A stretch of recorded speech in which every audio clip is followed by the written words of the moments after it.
Алматы облысы Іле ауданы Ынтымақ ауылының номер 33 орта мектептің 7-ші А сынып оқушысы Қасымова Бақнұр ұлы Абайдың 175 жылдық мерейтойына «Өлсем орным қара жер, сіз болмай ма» атты өлеңін жолдаймын.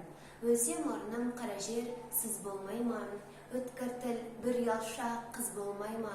Махаббат ғадауатпен майдандасқан қайран менің жүрегім мұз болмай ма? Амалсыз тағдыр бір күн кез болмай ма? Біреуге жай, біреуге тез болмай ма?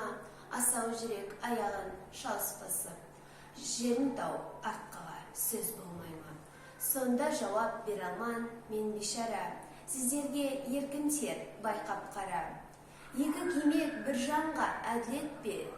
Қаны қара бір жанның жаны жара.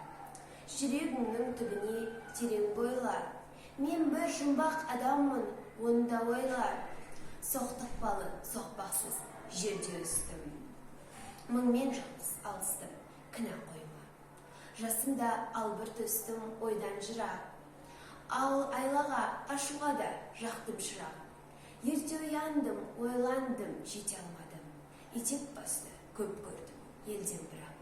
Ой кіргелі тимеді ері көзіме.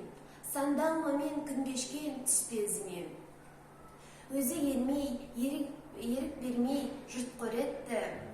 Сене сірке, тыныш ұйықтар, бақ сөзіме. Ішім толған у мен өрт, сыртым дүрдей. Мен келмеске кетермін түгөндірмей. Өлең шіркін, өсекші жұртқа жаяр. Сырымды тоқтатайын, айта бер.